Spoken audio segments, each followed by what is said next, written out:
Hello दोस्तों, मैं Praveen sir एक बार आप सभी छात्रों का ब्राइट कोचिंग और पीए क्लासेस के यूट्यूब चैनल पर बहुत बहुत स्वागत है।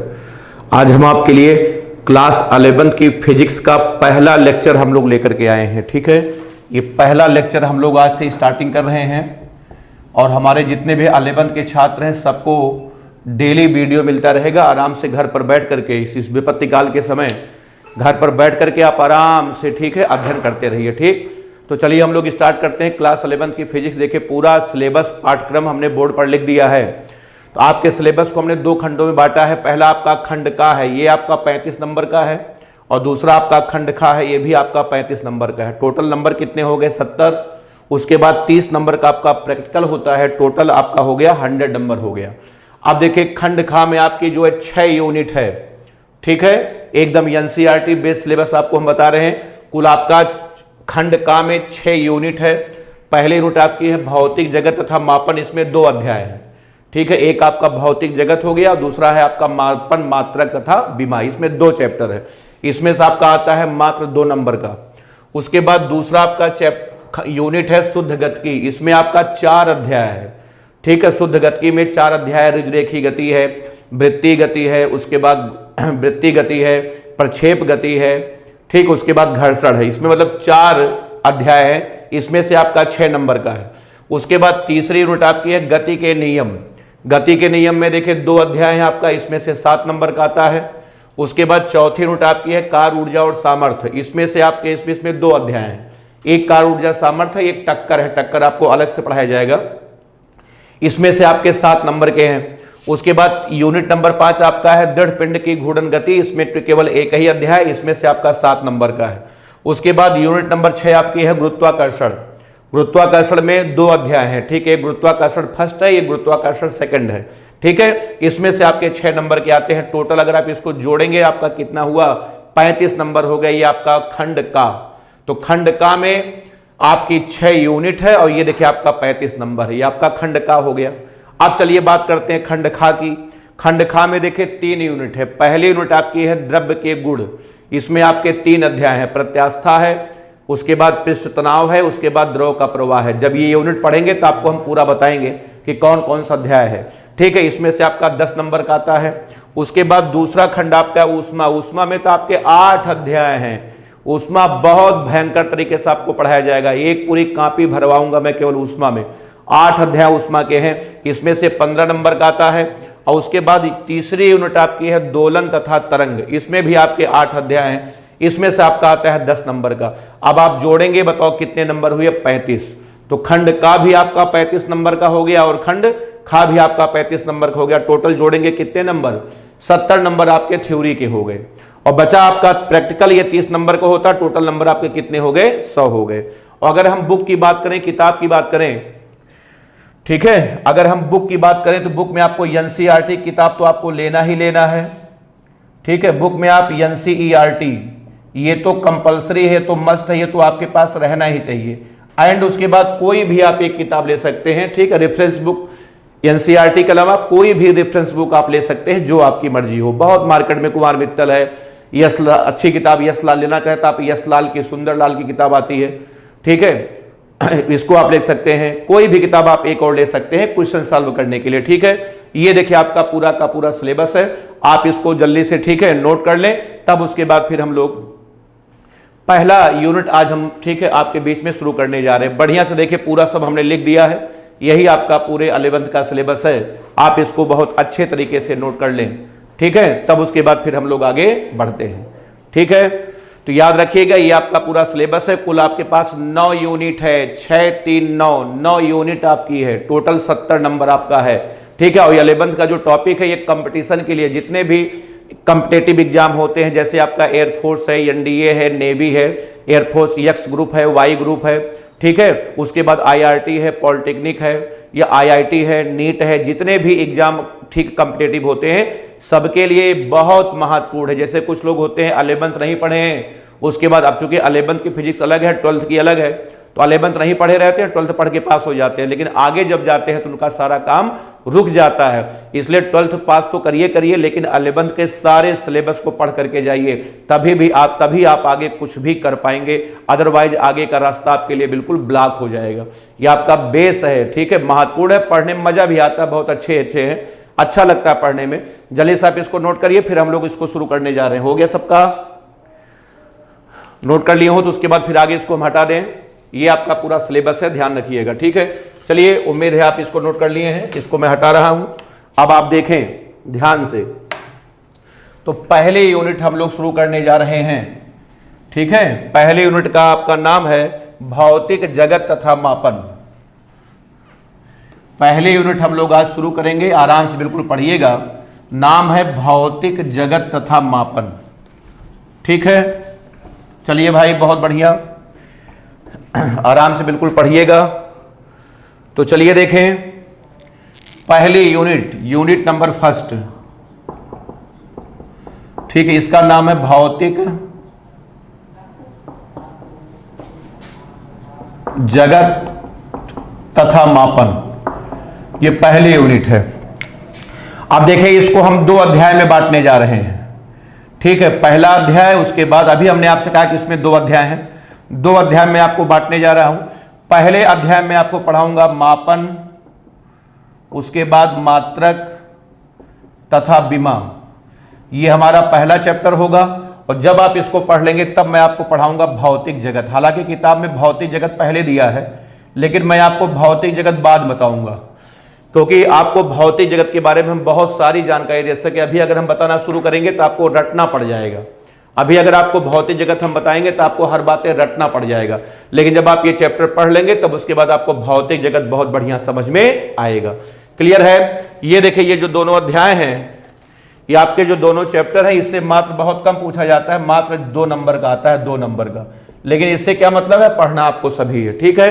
तो चलिए फिर हम लोग शुरू करते हैं। पहला अध्याय मापन, मात्रक तथा विमा। क्लियर है? चलिए, बहुत बढ़िया।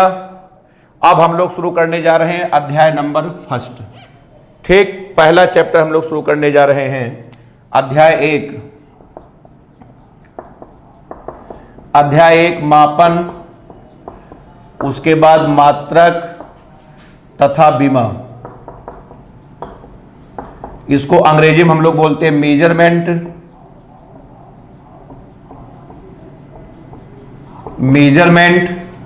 Unit and dimension. ये आपका पहला अध्याय। अंग्रेजी भी आप लोग लिखते चलिएगा। अभी आप हालांकि 10th करके आए हैं, इसलिए हर शब्द की अंग्रेजी अभी से रटते चलिएगा, आदत डाल लीजिए, क्योंकि आगे 12th के बाद आपको जो भी काम करने हैं सब इंग्लिश में ही करने हैं, ठीक है। अगर आप बीए नहीं करेंगे तो, अगर बीएससी करते हैं या तैयारी करते हैं सब इंग्लिश में पढ़ाई। तो मापन की अंग्रेजी है मेजरमेंट, मात्रक की है यूनिट और विमा की है डायमेंशन। चलिए अध्याय शुरू करते हैं। इसमें सबसे पहले हेडिंग हम लोग पढ़ने जा रहे हैं भौतिक राशियां। सबसे पहले हेडिंग हम लोग पढ़ने जा रहे हैं, बताओ, भौतिक राशियां। इसे हम लोग बोलते हैं फिजिकल, अंग्रेजी में इसको हम लोग बोलते हैं फिजिकल क्वांटिटीज, ठीक है। भौतिक राशियां की अंग्रेजी बताओ क्या है, बोलो। फिजिकल क्वांटिटीज है, फिजिकल क्वांटिटीज है। अब आइए समझते हैं कि भौतिक राशियां क्या है। तो देखें, एग्जाम्पल से आपको हम समझाने का प्रयास करते हैं, ध्यान से बिल्कुल समझिएगा, ठीक है। आराम से बिल्कुल समझिएगा, नोट्स बनाते रहिएगा, ठीक है। कॉपी पेन लेकर के बैठिएगा, उसके बाद वीडियो के बीच में पॉज कर करके रोक करके बढ़िया से नोट्स बनाते हुए आप चलिएगा। देखिए भौतिक राशियां क्या है आपको हम समझाते हैं। जैसे देखें, जैसे अगर आप जो है फिजिक्स की किताब पढ़ने के लिए जब आप खोलेंगे, ध्यान से बिल्कुल समझिएगा हमारी बात को। अगर आप फिजिक्स की किताब को जब आप पढ़ने के लिए खोलेंगे, ठीक है, किसी भी क्लास की किताब हो, कक्षा 6, 7, 8, 9, 10 से 11, 12, किसी भी क्लास की किताब हो, जब आप पढ़ने के लिए खोलेंगे उसमें आपको ढेरों सारे शब्द मिलेंगे। कैसे शब्द मिलेंगे? जैसे आपको मिलेगा दूरी, आपको मिलेगा वेग, चाल मिलेगा, आपको समय मिलेगा, कार्य मिलेगा, बल मिलेगा, उसके बाद ताप मिलेगा, धारा मिलेगी, आपको संवेग मिलेगा, ठीक है, आपको आवेग मिलेगा, ठीक है। ऐसे करते करते डाट डाट बहुत सारे शब्द आपको देखने को मिलेंगे। बताइए हमारी बात, बताओ सही है कि नहीं सही है? बिल्कुल सही है। फिजिक्स की किताब आप पढ़ने के लिए खोलो, 6, 7, 8, 9, 10, 11, 12 किसी भी क्लास किताब, आपको ऐसे शब्दों की बौछार भरमार हो जाएगी आपके बीच में, बहुत सारे शब्द आपको देखने को मिलेंगे। ठीक है, अब सुनिए, अगर इन सारे शब्दों को हम पकड़कर इकट्ठा पकड़ के किताब के बाहर निकाल कर फेंक दें, अगर हम इन सारे शब्दों को निकाल करके किताब के बाहर फेंक दें तो आप कभी भी भौतिक विज्ञान का अध्ययन नहीं कर पाएंगे, आपकी किताब अधूरी रह जाएगी। मेरी बात आपको समझ में आ रही है? अगर इन सारे शब्दों को मैं पकड़कर निकाल कर किताब के बाहर फेंक दूं तो आपकी किताब अधूरी रह जाएगी, आप कभी भी भौतिक विज्ञान का अध्ययन नहीं कर पाएंगे। इसका यह मतलब हुआ कि इसका मतलब इनको आप हल्के मत लें, ये ऐसे वैसे शब्द नहीं है। इसका मतलब है कि ये ऐसे शब्द हैं जिनकी सहायता से हम लोग भौतिक विज्ञान का अध्ययन करते हैं। इसीलिए इन्हीं शब्दों को बताओ क्या नाम दिया गया? भौतिक राशियां नाम दिया गया, भौतिक राशियां। तो यहां से खुल करके परिभाषा आप देखिए हमारे सामने आ रही है कि जिन शब्दों की सहायता से भौतिक विज्ञान का अध्ययन किया जाता है, जिन शब्दों की सहायता से भौतिक विज्ञान का अध्ययन किया जाता है उन्हें ही हम लोग क्या कहते हैं? भौतिक राशियां कहते हैं। पहली बात, ठीक, पहली बात बताओ क्या निकल के आई कि जिन शब्दों की सहायता से, जिन बताओ शब्दों की सहायता से भौतिक विज्ञान का अध्ययन किया जाता है, पहली बात। अच्छा, दूसरी बात यह है कि जिन्हें किसी यंत्र द्वारा मापा जाता है, जिन्हें किसी, ठीक है, सॉरी, संख्या द्वारा व्यक्त किया जाता है, जिन्हें किसी संख्या द्वारा व्यक्त किया जाता है। और तीसरी बात यह है कि जिन्हें किसी यंत्र द्वारा मापा जाता है, यंत्र द्वारा मापा जाता है, उन्हें ही हम लोग कहते हैं बताओ भौतिक राशियां। एक बार फिर से, जिन शब्दों की सहायता से भौतिक विज्ञान का अध्ययन किया जाता है, दूसरी बात जिन्हें किसी संख्या द्वारा व्यक्त किया जाता है, और तीसरी बात जिन्हें किसी यंत्र द्वारा मापा जाता है, उन्हीं को हम लोग कहते हैं भौतिक राशियां। तो जिनके अंदर 3 क्वालिटी मतलब गुण, जिनके अंदर 3 गुण आ जाए, आज के बाद वही आपकी बताओ क्या कहलाएंगी? भौतिक राशियां कहलाएंगी, भौतिक राशियां। एक बार मैं परिभाषा को कंप्लीट करता हूं। जिन शब्दों की सहायता से भौतिक विज्ञान का अध्ययन किया जाता है, जिन्हें किसी संख्या द्वारा व्यक्त किया जाता है और जिन्हें किसी यंत्र द्वारा मापा जाता है, उन्हीं का नाम है भौतिक राशियां। परिभाषा बताओ सबको क्लियर है? अभी मैं लिखूंगा तो आप बढ़िया से नोट्स बनाइएगा। अच्छा, अब आपको हम पहले समझा दें कि इन दोनों का मतलब क्या है, कि संख्या द्वारा व्यक्त क्या होता है, यंत्र द्वारा मापा क्या होता है। अब आप ध्यान से सुनिएगा इसका मतलब क्या है। देखिए, एक छात्र क्लास में बैठे थे, हमने उनसे पूछा कि भैया इस दीवार से इस दीवार की दूरी बताओ कितनी है। दूरी मैंने पूछा, दूरी। वो बोले कि सर हम आज नहीं बता पाएंगे, कल बताएंगे। हमने कहा ठीक है। कल आते ही उन्होंने हमको बताया कि सर इस दीवार से उस दीवार की दूरी बराबर है 11 मीटर। आते ही उन्होंने बताया कि इस दीवार से उस दीवार की दूरी कितनी है? 11 मीटर है, 11 मीटर। इसका मतलब छात्र ने दूरी को, ये देखो, संख्या से व्यक्त किया है। संख्या बताओ कितनी है? ये देखे 11 है, 11। तो ये बात मैं आपको कह रहा हूं। इसका मतलब छात्र ने दूरी को संख्या से व्यक्त किया है। संख्या बताओ कितनी है? 11 है। और मैं आपको बताऊं, जब क्लास छोटे थे तो छात्र गए थे अपने घर से लेकर आए थे मीटर पैमाना, पटरी जिसको बोलते हैं, इंची टेप बोलते हैं, जिससे दूरी नापी जाती है। तो छात्र यहां पर दोबारा आए थे और इस दीवार से उस दीवार की दूरी को मीटर पैमाना से माप करके गए हैं, तब कल आकर के हमको बताए हैं दूरी 11 मीटर है। इसका मतलब छात्र ने दूरी को बताओ किससे नापा? यंत्र से नापा। यंत्र का नाम इंची टेप आप कह सकते हैं या उसको मीटर पैमाना कहते हैं। इसका मतलब ये देखिए, दोनों काम हुआ कि नहीं हुआ? दूरी को बताओ संख्या से व्यक्त किया गया और दूरी को यंत्र से मापा गया। इसीलिए दूरी बताओ क्या चीज है? ये देखिए आपकी भौतिक राशि है, भौतिक राशि है। बताओ समझ में आ रहा है? एक छात्र क्लास में बैठे थे, ठीक है, एक छात्र क्लास में बैठे थे, हमने उनसे पूछा कि तुम्हारा द्रव्यमान कितना है? द्रव्यमान, ठीक, वो नहीं बता पाए, बोले हम कल बताएंगे। तो कल आते ही उन्होंने कहा कि सर मेरा द्रव्यमान है 58 किलोग्राम। द्रव्यमान उन्होंने कितना बताया? ये देखिए 58 किलोग्राम बताया, 58 किलोग्राम। इसका मतलब छात्र ने द्रव्यमान को, ये देखो, संख्या से व्यक्त किया है। संख्या कितनी है? 58 है। और बताएं, यहां से जब छात्र गए हैं तो उन्होंने अपने आप को तराजू में तौला था। तराजू में तौल करके मुझको बता रहे हैं कि द्रव्यमान 58 किलोग्राम है। इसका मतलब छात्र ने द्रव्यमान को ये देखो यंत्र से नापा, यंत्र का नाम तराजू है, इसीलिए बताओ द्रव्यमान बताओ क्या चीज है, भौतिक राशि है। अब आपको समझ में आ गया होगा, ठीक है। ये देखिए हमने यहां पर समय लिखा है। हमने एक आदमी से पूछा कि भैया समय कितना हुआ है, उसने कहा भैया 6:30 बजे है। इसका मतलब उसने समय को ये देखो संख्या से व्यक्त किया है और समय को यंत्र से नापा है, यंत्र का नाम है घड़ी। इसीलिए बताओ समय क्या चीज है, भौतिक राशि है। अब उम्मीद है अब आपको और ज्यादा एग्जाम्पल की आवश्यकता नहीं है, अब आपको अंदर से महसूस हो गया होगा कि भौतिक राशि क्या चीज है।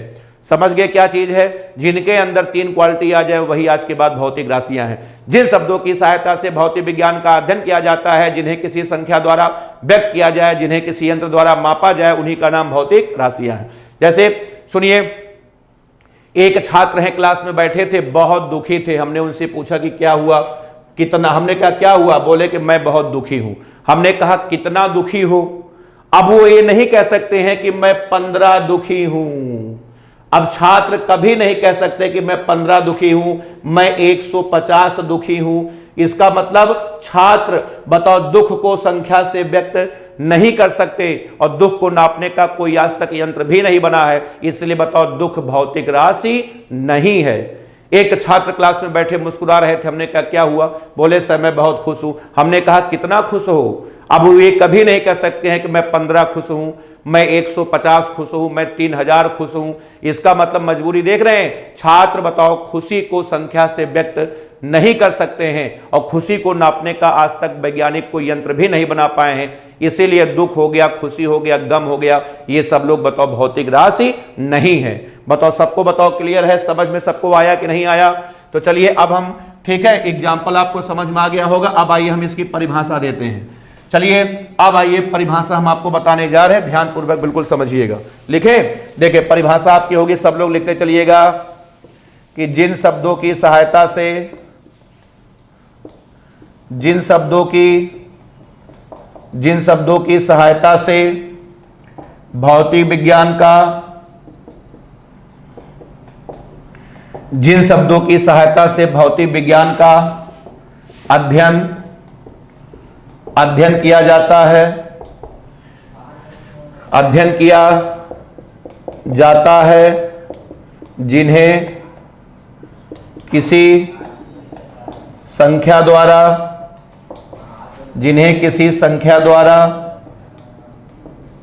व्यक्त किया जाता है तथा जिन्हें किसी यंत्र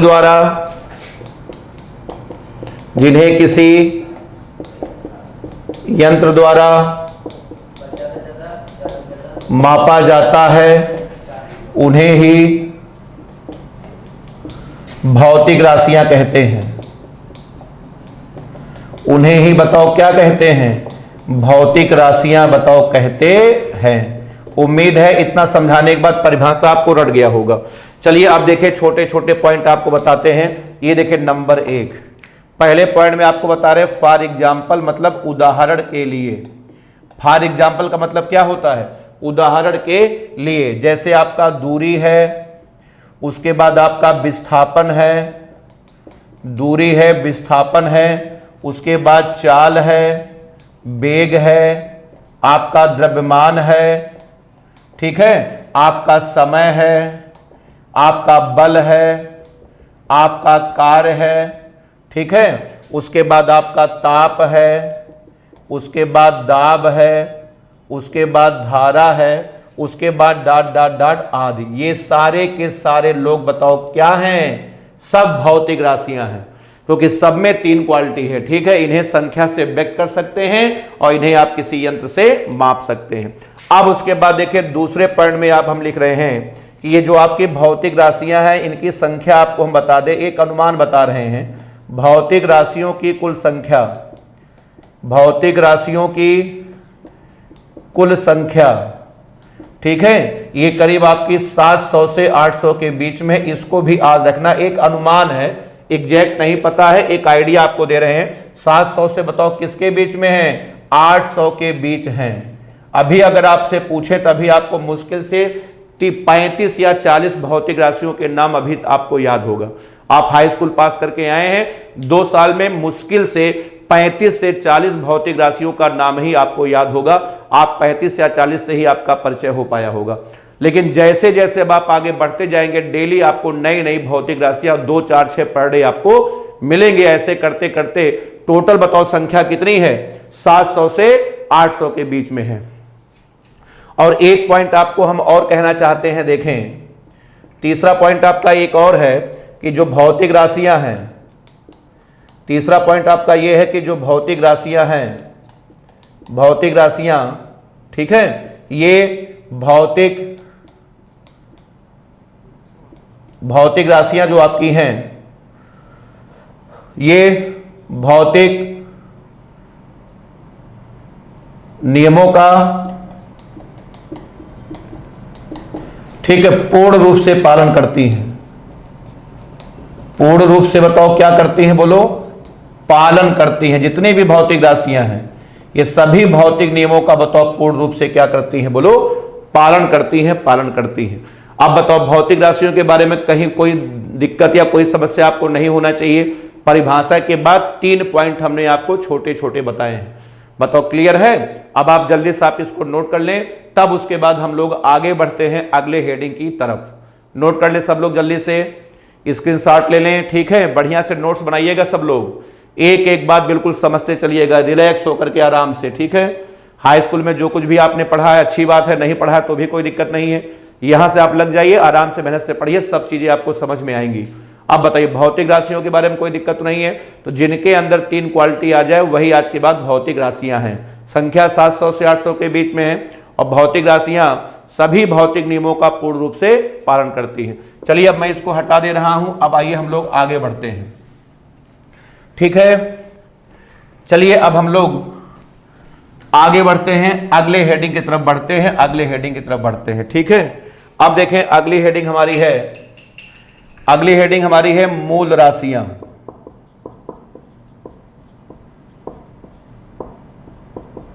मूल राशियां,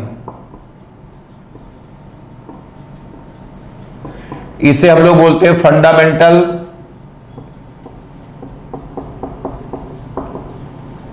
फंडामेंटल क्वांटिटीज, मूल राशियां। चलिए अब आ जाइए, अगली हेडिंग हमारी है मूल राशियां, मूल राशियां, ठीक है। अब देखिए मूल राशियों को समझिए, अंग्रेजी इसकी है फंडामेंटल क्वांटिटीज, ठीक। तो चलिए देखिए मूल राशियां क्या है, आपको हम समझाने का प्रयास करते हैं, आराम से बिल्कुल समझिएगा, ठीक। तो देखें जैसे अगर हम आपसे कहें भौतिक राशियां, ठीक है, तो आपको भौतिक राशियों से आपकी मुलाकात तो हो चुकी है कि जैसे आपका दूरी है, उसके बाद आपका वेग है, चाल है, आपका समय है, आपका कार्य है, बल है, उसके बाद ताप है, दाब है। ऐसे करते करते बताओ इनकी संख्या कितनी है? 700 से 800 के बीच में। ये है आपकी बताओ भौतिक राशियां। बताओ क्लियर है? अच्छा अब देखें, अगर हम आपसे कहें, ध्यान से समझिएगा, अगर हम आपसे कहें जा करके सभी भौतिक राशियों के बारे में आप अध्ययन करिए, तो 700 से 800 भौतिक राशियों के बारे में अध्ययन करने के लिए आपको बहुत ज्यादा समय लग जाएगा, ठीक है। बहुत ज्यादा सबके बारे में एक एक करके जा करके आप अध्ययन करेंगे, पढ़ाई करेंगे, तो आपको पढ़ने में, सबके बारे में अध्ययन करने में बहुत ज्यादा समय लग जाएगा, ठीक है। तो इसके लिए हम लोग क्या करते हैं कि समस्त भौतिक राशियों का अध्ययन करने के लिए हम लोग क्या करते हैं, कुछ राशियों को आधार मान लिया जाता है। समस्त भौतिक राशियों का अध्ययन करने के लिए कुछ राशियों को हम लोग आधार मान लेते हैं, आधार मान लेते हैं, और जिन्हें आधार मानेंगे उन्हीं का नाम हम लोग कहते हैं मूल राशियां। इनमें से 7 राशियों को अलग किया गया। कितनी राशियों को? 7 राशियों को हम लोगों ने आधार माना, आधार माना। कितने को? 7 राशियों को हमने आधार माना है। तो इन्हीं 7 राशियों को हम लोग क्या कहते हैं? मूल राशियां। तो यहां से परिभाषा हम बना सकते हैं कि समस्त भौतिक राशियों का अध्ययन करने के लिए कुछ राशियों को हम लोग आधार मान लेते हैं, और जिन्हें आधार मान लेते ये राशियां पूर्णतः स्वतंत्र होती हैं। मतलब ये राशियां अन्य किसी राशियों पर निर्भर नहीं होती हैं, इन्हें ही हम लोग कहते हैं मूल राशियां। इनकी संख्या बताओ कितनी है? बोलो 7 है। तो याद रखिएगा, इन 7 राशियों की सहायता से हम लोग समस्त भौतिक राशियों के बारे में अध्ययन करने वाले हैं। क्लियर है? ठीक है, पूरी बात आपको समझ में आ रही है। जैसे किसी क्लास में, जैसे मान लिया क्लास में 50 छात्र हैं, अब आपको चेक करना है कि क्लास में जो 50 छात्र हैं ये क्लास पढ़ने में कैसा है। ठीक है, आपको चेक करना है क्लास में जो 50 छात्र बैठे ये क्लास जो है पढ़ने में कैसा है। तो हम गए, हमने क्या किया, बीच से एक छात्र को हमने खड़ा किया, उससे हमने बहुत सारे क्वेश्चन पूछे, उसने सारे सवालों के जवाब दे दिए। ठीक, हमने कहा बैठो। फिर यहां कोने में से एक छात्र को हमने खड़ा किया, उससे भी कई प्रकार के सवाल पूछे, उसने भी सारे सवाल के जवाब दे दिए। हमने कहा बहुत बढ़िया, बैठो। उसके बाद मैं बाहर आकर के बोला कि यार इस क्लास के छात्र पढ़ने में बहुत तेज है। तो आपने बताओ क्या किया, 50 छात्रों के बारे में अध्ययन करने के लिए आपने 2 छात्रों को आधार मान लिया। उन्हीं 2 छात्रों को आधार मान करके आपने पूरे क्लास के बारे में बताओ अध्ययन किया कि नहीं अध्ययन किया। तो जैसे आप लोग काम करते हो वैसे यहां हम लोग भी काम करने जा रहे हैं कि समस्त भौतिक राशियों का अध्ययन करने के लिए कुछ राशियों को हम लोग आधार मानेंगे, उन्हीं को हम लोग क्या कह देंगे, भौतिक राशियां। भगोने में आप चावल पका रहे हैं, आप बताइए भगोने में चावल पका रहे हैं, ठीक है, भगोने में कितने चावल हैं, ठीक है, अनगिनत चावल है, लाखों की संख्या में चावल होंगे। ठीक है, अब आपको चेक करना है कि पका है कि नहीं। तो बताओ लाखों आप क्या करते हैं, एक चावल को पकड़ करके आपने दबाया, अगर उसका विस्थापन हुआ इसका मतलब वो पक गया है, अगर विस्थापन नहीं हुआ इसका मतलब वो नहीं पका है। अब आप बताइए लाखों चावल के बारे में अध्ययन करने के लिए आपने एक चावल को आधार मान लिया, उसी एक चावल के बारे में आपने जानकारी करके पूरे भगोने के चावल के बारे में आंसर निकाला कि नहीं निकाला। तो वैसे हम लोग भी यहां पर काम करने जा रहे हैं। ठीक है, तो उम्मीद है अब आपको एग्जाम्पल समझ में आ गया होगा। तो चलिए अब हम भौतिक मूल राशियों की परिभाषा लिखने जा रहे हैं। आराम से बिल्कुल परिभाषा देखिएगा, ठीक है। चलिए परिभाषा देखें, इसकी क्या होगी कि समस्त भौतिक राशियों का, समस्त भौतिक राशियों का अध्ययन करने के लिए, समस्त भौतिक राशियों का अध्ययन करने के लिए, ठीक, कुछ राशियों को अध्ययन करने के लिए कुछ राशियों को आधार मान लिया जाता है, आधार मान लिया जाता है, ठीक है, तथा ये राशियां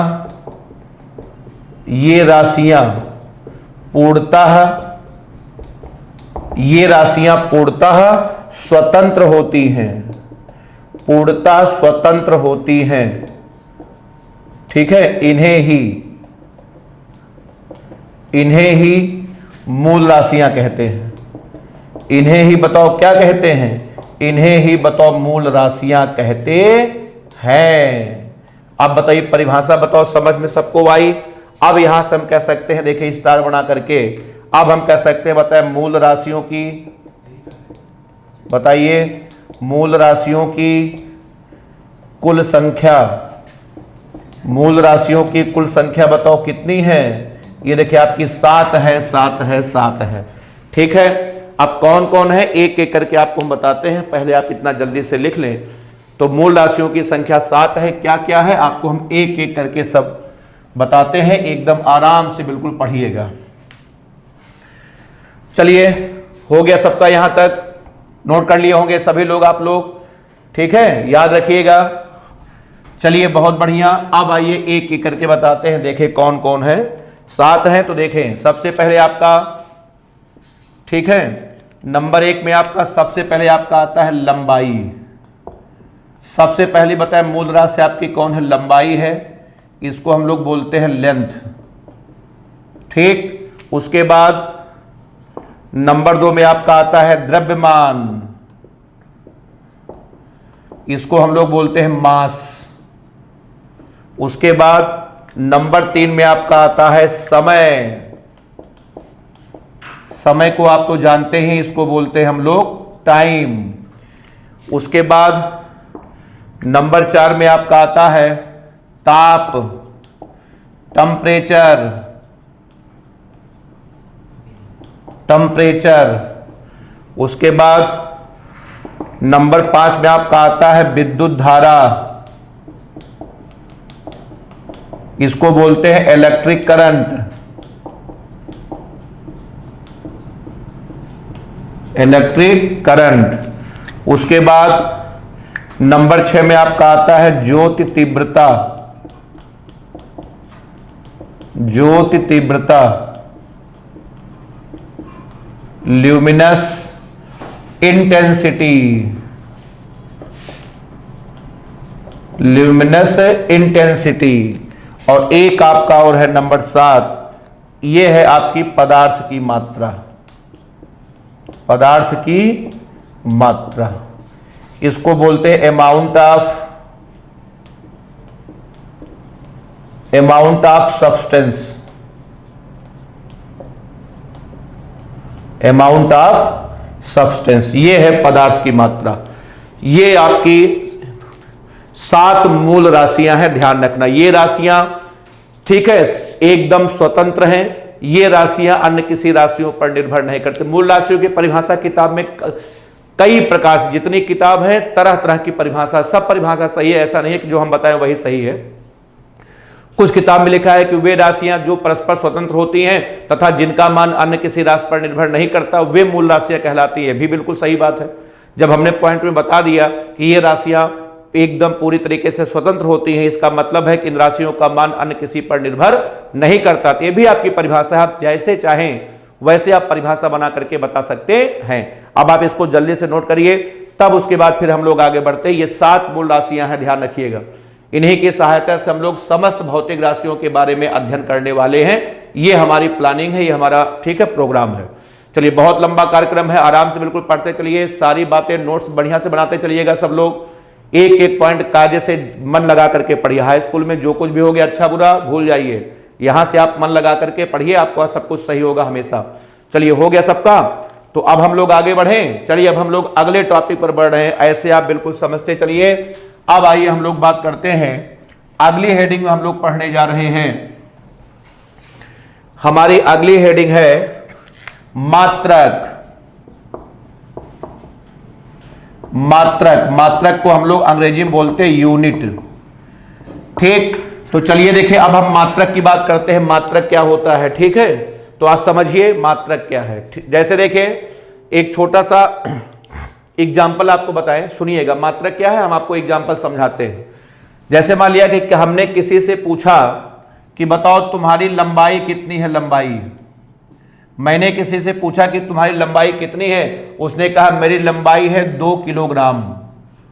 उसने कहा मेरी लंबाई बताओ कितनी है, 2 किलोग्राम है, 2 किलोग्राम है। अब आप बताइए ये आंसर उसका सही है कि गलत है? इसका ठीक है आंसर देखिए पूरी तरीके से गलत है। क्यों गलत है? क्योंकि उसे इस बात का ज्ञान नहीं है कि लंबाई को किससे मापना चाहिए। गलती कहां हो रही है? उसे इस बात का ज्ञान नहीं है कि लंबाई को बताओ किससे मापना चाहिए। ये आंसर उसका बताओ सरासर गलत है। फिर हमने किसी से पूछा कि भैया तुम्हारा द्रव्यमान कितना है। उसने कहा मेरा द्रव्यमान है 58 मीटर। उसने कहा कि मेरा द्रव्यमान बताओ कितना है, 58 मीटर है। बताइए आंसर सही है गलत है? इसका जवाब है कि आंसर बताओ सरासर गलत है। क्या समस्या आ रही है कि इसे ये नहीं पता है कि द्रव्यमान को किससे मापना चाहिए। तो ऐसी समस्याएं उत्पन्न हुई, ये गलतियां लगातार बार बार हो रही थी। इसीलिए क्या किया गया कि हर भौतिक राशि को मापने के लिए एक शब्द बनाया गया। ठीक है, तब ठीक है, उन्हीं शब्दों को हम लोगों ने किस नाम से पुकारा? बोलो, मात्रक के नाम से पुकारा। मात्रक के नाम से पुकारा। हम सीधे कह सकते हैं कि जिन शब्दों की सहायता से भौतिक राशियों को हम लोग मापते हैं, उन्हीं शब्दों को हम लोग क्या कहते हैं? बोलो, मात्रक कहते हैं। हर भौतिक राशि को मापने के लिए एक शब्द बनाया गया, उसी शब्दों को हम लोग क्या कहते हैं? बोलो, मात्रक कहते हैं। तब जाकर के गलती ठीक है ठीक हुई, तब सब काम पूरा सिस्टम से होने लगा। ठीक है, या इसकी देखिए मात्रक की एक परिभाषा आपको और बताते हैं कि समस्त भौतिक राशियों को मापने के लिए उसका एक मानक बना लेते हैं। मानक, समस्त भौतिक राशियों को मापने के लिए उसका एक मानक मान लेते हैं, जिसे कुछ नाम दे देते हैं। इसी नाम को उस राशि का क्या कहते हैं? बोलो, मात्रक। जैसे मैं बताऊं, दूरी मापना है आपको, जैसे दूरी को मापना था, तो दूरी को मापने के लिए वैज्ञानिकों ने पहले एक मानक बनाया। मानक, ठीक है, मानक का मतलब समझते हैं? मानक का मतलब होता है कि एक मानक बनाया। मानक का मतलब होता है कि उनके दिमाग में ये बात आई कि भाई दूरी को मापना है, दूरी को मापने के लिए एक शब्द बनाना है, शब्द ऐसा हो कि जो आसान हो, सब लोग आराम से बोल सके, लिखने में दिक्कत ना हो, यही वगैरह वगैरह, यही सब मानक की बात मैं कर रहा हूं। एक मानक बनाया गया, इसे कुछ नाम दिया गया। क्या नाम दिया गया? मीटर नाम दिया गया, मीटर नाम दिया गया। इसी नाम को उस भौतिक राशि का बताओ क्या कहते हैं? बोलो, मात्रक कहते हैं, मात्रक कहते हैं। ठीक है, तो देखिए मात्रक के बारे में हम दोनों बातें आपको लिख करके बताते हैं। ठीक है, दोनों बात आप आराम से बिल्कुल समझिएगा। देखिए सबसे पहले हम आपको ये लिख करके बताते हैं। सबसे पहले हम लिखेंगे सीधी बात कि जिन शब्दों की सहायता से, जिन शब्दों की सहायता से भौतिक राशियों को, जिन शब्दों की सहायता से भौतिक राशियों को मापा जाता है, भौतिक राशियों को मापा जाता है, उन्हें ही मात्रक कहते हैं, उन्हें ही मात्रक कहते हैं। ठीक, ये देखें, ये आपकी पहली परिभाषा है। और दूसरी परिभाषा देखें, एक और हम लिख रहे हैं, अथवा। ये देखें, अथवा करके हम कह सकते हैं, अथवा। ठीक, देखें सभी भौतिक राशियों को, सभी भौतिक राशियों को मापने के लिए, सभी भौतिक राशियों को मापने के लिए उनका एक मानक बनाया गया, उनका एक मानक बनाया गया, जिसे कुछ नाम दिया गया, जिसे कुछ नाम दिया गया। ठीक, इसी नाम को उस भौतिक राशि का मात्रक कहते हैं, उस भौतिक राशि का मात्रक कहते हैं। ठीक, ये देखिए दो परिभाषा मात्रक की हमने आपको बताई। उम्मीद है आपको रट गया होगा। अब देखिए सबसे पहले पॉइंट में लिख रहा हूं, ठीक है, फॉर एग्जाम्पल, मतलब उदाहरण के लिए। ठीक है, जैसे आपका लंबाई है, लंबाई का मात्रक। ठीक है, तो लंबाई का मात्रक क्या होता है? लंबाई का मात्रक आपका होता है मीटर। ठीक, उसके बाद ये देखिए द्रव्यमान का मात्रक, द्रव्यमान का मात्रक, द्रव्यमान का मात्रक आपका हो गया किलोग्राम। ठीक, उसके बाद जैसे हम आपसे पूछे समय का मात्रक, समय का मात्रक, तो समय का मात्रक आपका हो गया सेकेंड। बताओ समझ में पहला पॉइंट आपको आया।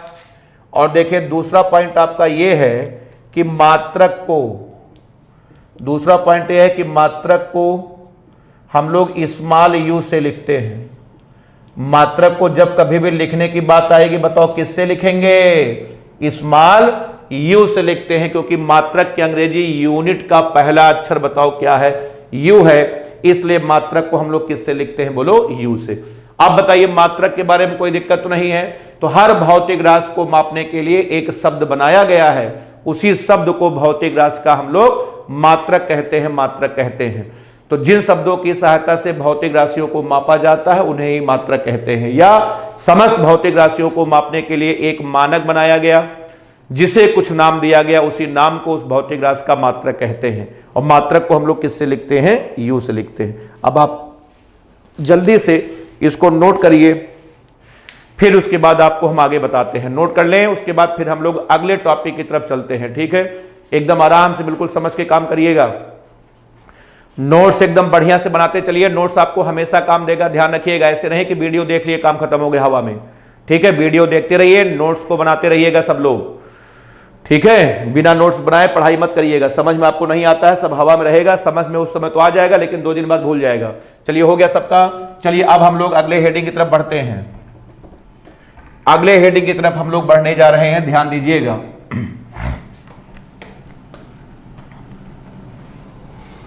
अगली हेडिंग हमारी पढ़ने जा रही है, ठीक है, मूल मात्रक। अगली हेडिंग हमारी है मूल मात्रक, फंडामेंटल यूनिट्स। फंडामेंटल यूनिट्स, मूल मात्रक। तो आपने क्या क्या सीखा? सबसे पहले भौतिक राशियां मैंने बताया, उसके बाद मूल राशियां बताया, उसके बाद मात्रक बताया। अब मैं क्या बताने जा रहा हूं?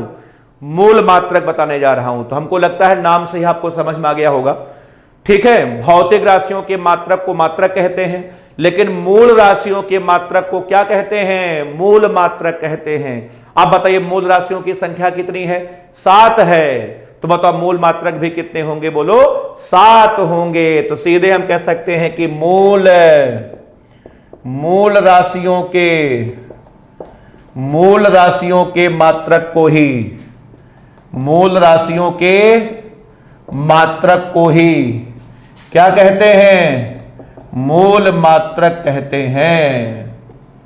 मूल राशियों के मात्रक को ही हम लोग क्या कहते हैं? मूल मात्रक कहते हैं। बताओ क्लियर है? अब हम स्टार बना करके कह सकते हैं कि इनकी संख्या भी, बताइए, अब हम कह सकते हैं इनकी, बताओ संख्या भी, इनकी संख्या भी बताओ कितनी है? ये देखिए 7 है, ठीक। अब देखें इधर हम लिख रहे हैं स्टार बना करके, यहां लिख रहे हैं मूल राशियां, यहां पर लिखेंगे मूल राशियां और यहां पर लिखेंगे मूल मात्रक, ठीक। आराम से बिल्कुल समझिएगा। तो चलिए बताइए, सबसे पहले आपकी मूल राशि बताए कौन थी? लंबाई थी, लंबाई। सबसे पहले मूल राशि कौन थी? लंबाई। तो देखिए लंबाई का जो मूल मात्रक होता है वो होता है मीटर। मीटर, ये देखिए ME बताओ TER, मीटर। उसके बाद दूसरी जो आपकी मूल राशि थी वो था आपका द्रव्यमान। द्रव्यमान, और द्रव्यमान का मूल मात्रक होता है किलोग्राम। क्या होता है? किलोग्राम होता है, किलोग्राम, किलो। उसके बाद ये देखिए ग्राम। उसके बाद तीसरा आपका था समय था, समय। आप सुनिए, समय का मूल मात्रक होता है सेकेंड। Second, SECOND, second. उसके बाद देखिए चौथा आपका था ताप। मूल राशि ताप थी ना, तो ताप का मूल मात्रक होता है केल्विन। ताप का मूल मात्रक केल्विन, ये देखिए आपका केल्विन है। उसके बाद नंबर 5 में आपका था विद्युत धारा। विद्युत धारा, तो विद्युत धारा का मूल मात्रक होता है एम्पियर। क्या होता है? Ampere, AMPERE, ampere. उसके बाद नंबर 6 में आपका आता है ज्योति तीव्रता। ज्योति तीव्रता, तो ज्योति तीव्रता का मूल मात्रक होता है कैंडिला। क्या होता है? कैंडिला, ठीक है, कैंडिला, कैंडिला। उसके बाद नंबर 7 में आपका आता है पदार्थ की मात्रा। पदार्थ की मात्रा, और पदार्थ की मात्रा का मूल मात्रक आपका होता है मोल। होता है मोल, MOLE, मोल होता है। ये आपकी 7 मूल राशियां हैं और ये आपके बताओ 7 मूल मात्रक हैं। बताओ क्लियर है? देखिए मीटर है, मीटर का प्रतीक होता है, मीटर का प्रतीक होता है स्मॉल m। किलोग्राम का प्रतीक होता है kg। सेकंड का प्रतीक होता है S। केल्विन का प्रतीक होता है K। एम्पियर का कैपिटल K। केल्विन का प्रतीक कैपिटल K होता है। एम्पियर का प्रतीक कैपिटल A होता है। कैंडिला का आपका होता है CD। और बताओ मोल का प्रतीक आपका होता है M, होता है M। बताओ समझ में सबको आया? तो ये 7 मूल राशियां हैं, ये आपके बताओ 7 मूल मात्रक हैं। अब बताओ यहां तक कोई दिक्कत नहीं है। सबसे पहले भौतिक राशियां, उसके बाद मूल राशियां, उसके बाद मात्रक, उसके बाद मूल मात्रक, ये 4 बातें हमने आपको बताई हैं। चलिए बहुत बढ़िया, ठीक है, बढ़िया से नोट्स बना करके सब रट डालिएगा, समझ डालिएगा। फिर हम अगले वीडियो में मिलेंगे, लेक्चर नंबर 2 मिलेंगे, ठीक है। Thank you very much.